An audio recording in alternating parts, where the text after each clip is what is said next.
Bom, pessoal, nós vamos ter agora uma aula sobre magnetismo, tá bom? Então, preparem aí o caderno, o livro de vocês, módulo 4, da página 200 a 205. Vamos ter hoje aula e autocorreção. Bom, pessoal, nessa página 201 e 201, na verdade, nós temos aí um grande vilão da Marvel, que é o Magneto. Ele é o vilão do filme do X-Men. E o grande poder dele, para quem não sabe, ele tem um controle sobre os metais. Tá bom? Então, é sobre isso que a gente vai falar, sobre o magnetismo, que é uma capacidade de movimentação, de manipulação de metais natural que o nosso planeta já possui e que a gente consegue reproduzir ele utilizando para outros fins, tá bom?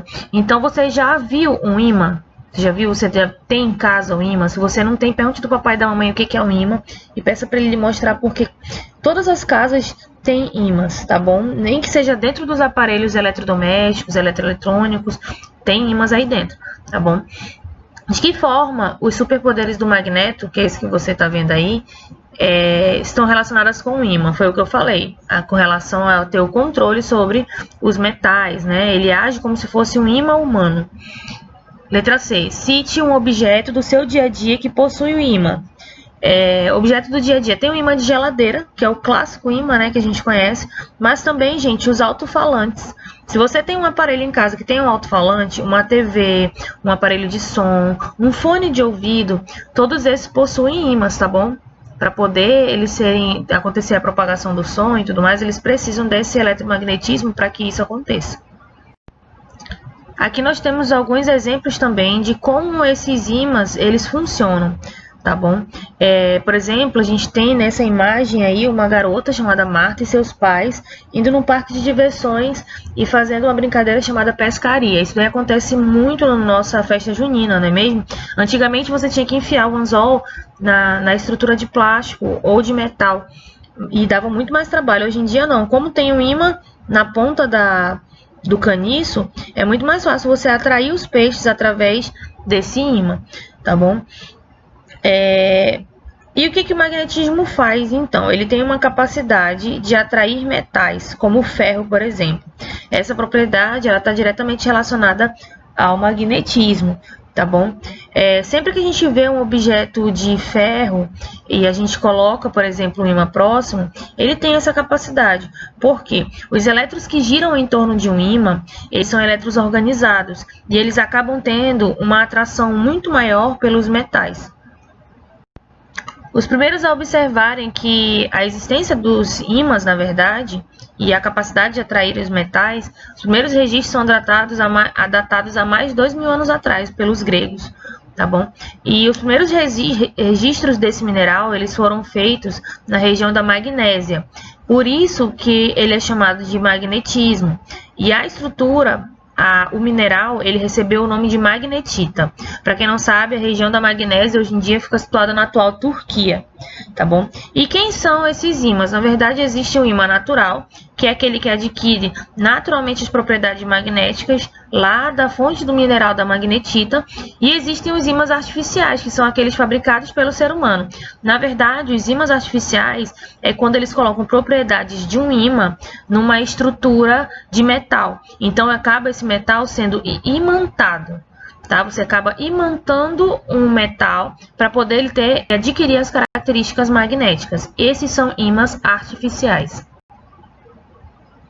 Falamos sobre os elétrons e como estão presentes em toda a matéria, inclusive na eletricidade.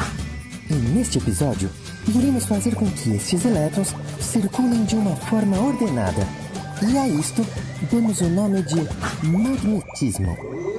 Você já deve ter visto um ímã e como ele atrai metais. Mas como isso funciona? É o que vamos ver agora. O ímã possui dois lados, que chamamos de polos, e é através destes polos que os elétrons movimentam-se ordenadamente. Chamamos esse ordenamento dos elétrons de formação de dipolos magnéticos.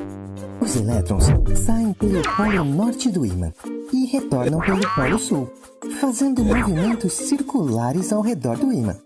Esta área ao redor do ímã, onde circulam os elétrons, chamamos de campo magnético. Então, aqui só para ilustrar melhor o que foi falado no vídeo anterior, nós temos a diferença entre os polos, um polo norte e um polo sul. Né? A gente vai falar um pouco sobre aquela característica que você já ouviu a frase dizendo que os opostos se atraem. Isso cabe com relação a esses polos de um ímã. Por exemplo, se você juntar dois ímãs na posição norte com norte, ele vai se repelir.